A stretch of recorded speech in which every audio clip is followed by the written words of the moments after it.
Assalamualaikum warahmatullahi wabarakatuh. Alhamdulillahirabbil alamin wassalatu wassalamu ala asrofil anbiya'i wal mursalin wa ala alihi wa sahbihi ajmain. Amma ba'du. Pertama-tama marilah kita panjatkan puji dan syukur kehadirat Allah Subhanahu wa taala karena berkat rahmat dan karunia-Nya kami dapat melaksanakan presentasi pada hari ini melalui Zoom meeting. Untuk itu, mohon izin untuk kami kelompok 7 untuk mempresentasikan tentang akhlak Islami dengan beranggotakan saya sendiri, Kaniazar Khairunisa, bersama dengan rekan saya. Ya, mohon izin memperkenalkan diri, nama Nurul Faizai.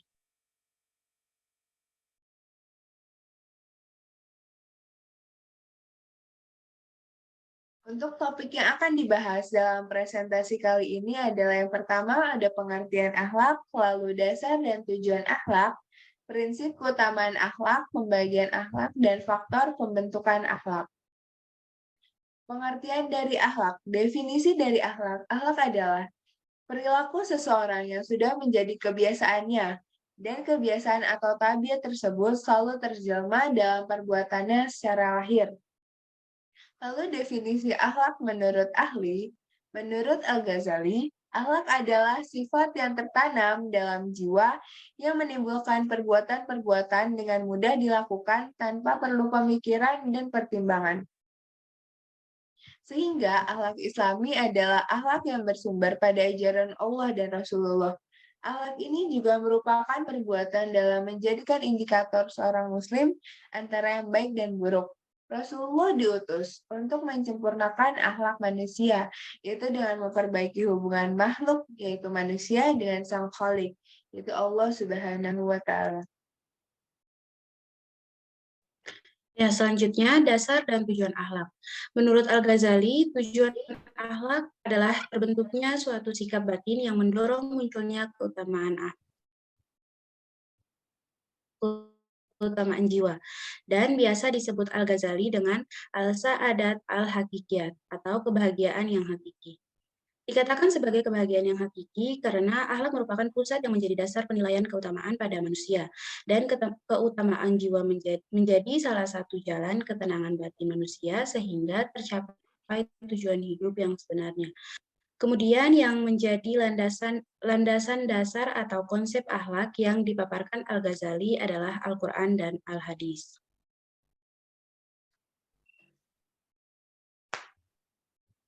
Dalil yang menjadi dasar keutamaan akhlak yaitu Al-Quran Surah Al-Qalam ayat 4 yang berbunyi A'udzubillahiminasyaitonirrajim, Bismillahirrahmanirrahim, wa innaka la'ala khuluqin azim, yang artinya, dan sesungguhnya engkau berada di atas akhlak yang agung. Quran Surah Al-Qalam ayat 4.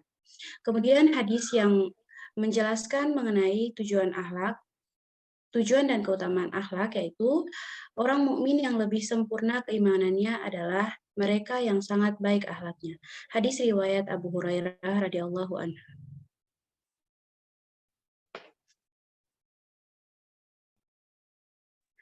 Selanjutnya pembagian akhlak. Akhlak terbagi menjadi dua, yaitu akhlak mahmudah dan akhlak mazmumah. Akhlak mahmudah atau biasa kita kenal dengan akhlak terpuji adalah jika perbuatan-perbuatan yang ditampilkan itu bernilai baik. Dilihat dari ruang lingkupnya, akhlak mahmudah Islami dibagi menjadi 3 bagian, yaitu akhlak yang menyangkut hubungan manusia terhadap Allah, akhlak yang menyangkut hubungan manusia terhadap makhluk, dan akhlak yang menyangkut manusia dengan lingkungannya.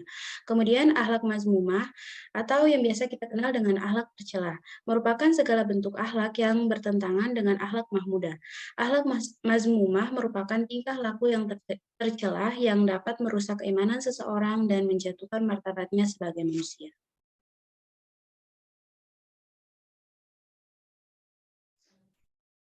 Selanjutnya adalah faktor-faktor yang mempengaruhi pembentukan akhlak. Dalam pembentukan akhlak itu terdapat 3 aliran pembentukan, yaitu yang pertama itu ada aliran nativisme. Menurut aliran nativisme, faktor yang berpengaruh terhadap pembentukan akhlak seseorang adalah faktor pembawaan yang berupa kecenderungan, bakat, dan akal. Biasanya kalau pembawaannya cenderung akhlak yang baik, walaupun di lingkungan buruk sekalipun, ia akan tetap berakhlak baik. Lalu selanjutnya ada aliran empirisme. Menurut aliran empirisme, faktor yang paling berpengaruh terhadap pembentukan akhlak seseorang adalah faktor dari luar, yaitu lingkungan sosial termasuk pembinaan dan pendidikan yang diberikan.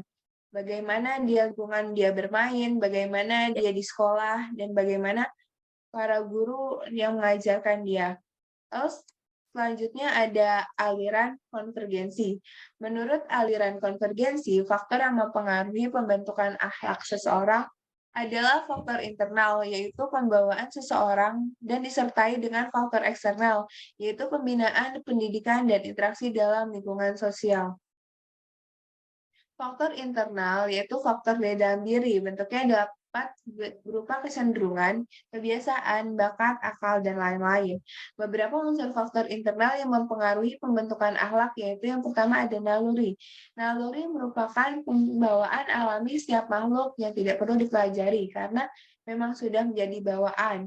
Naluri adalah kesanggupan melakukan hal-hal yang kompleks tanpa latihan sebelumnya secara mekanis.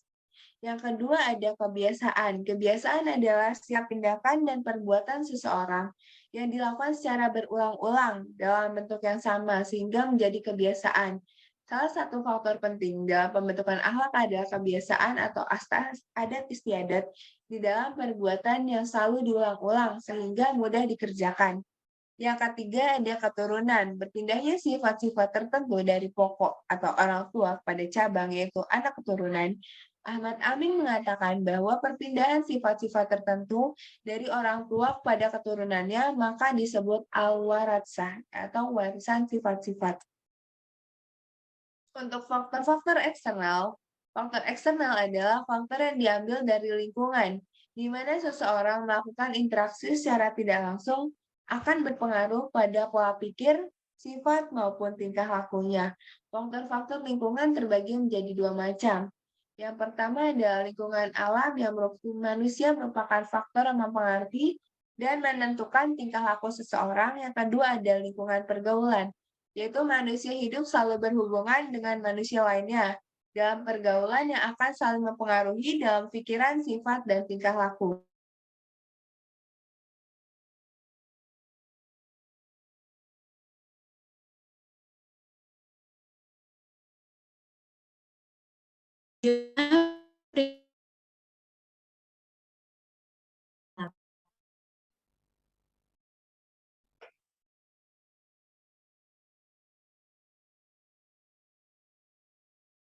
Yang pertama, yang menjadi prinsip keutamaan akhlak yaitu al-hikmah atau kebijaksanaan. Menurut Al-Ghazali, yang dimaksud dengan hikmah di dalam karyanya Ihya Ulum al-Din adalah suatu keadaan jiwa yang dapat dipergunakan untuk mengatur sikap marah dan mengendalikan nafsu syahwat,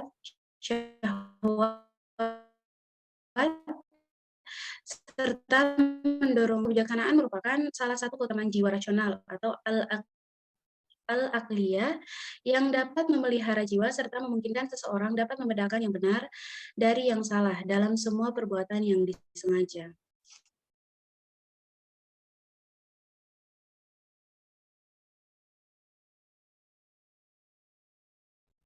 Yang kedua, asyaja'ah atau keberanian. Akhlak yang berkaitan dengan sikap keberanian maka akan dapat menimbulkan sikap pemurah.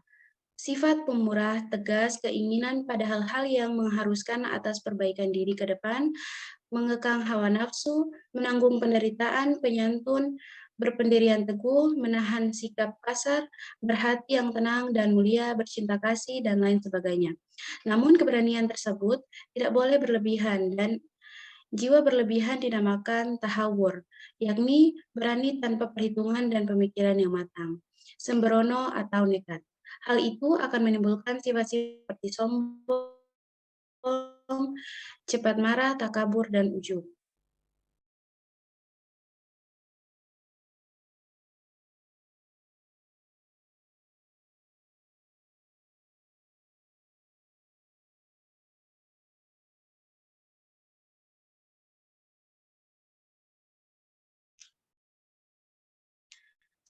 Selanjutnya yang ketiga yaitu al-ifah atau menjaga kesucian diri.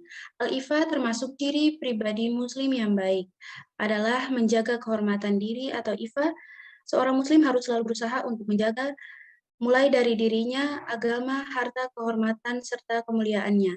Di dalam Al-Quran, Allah telah menjelaskan kepada orang-orang yang tidak kuasa menjaga kehormatannya dengan menikah untuk selalu menjaga kehormatan yang sudah Allah firmankan dalam surah An-Nur ayat 30 dan 31.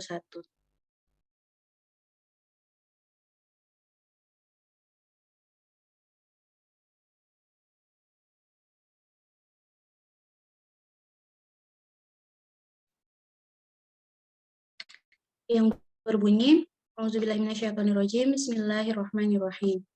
Qul lil mu'minina yaghuddu min absarihim wa yahfuzu furujahum. Dzalika adzqa lahum. Innallaha khabirum bima yasna'un. Artinya, katakanlah kepada orang laki-laki yang beriman, hendaklah mereka menahan pandangannya dan memelihara kemaluannya. Yang demikian itu adalah lebih suci bagi mereka. Sesungguhnya Allah Maha mengetahui apa yang mereka perbuat. Quran Surah An-Nur ayat 30.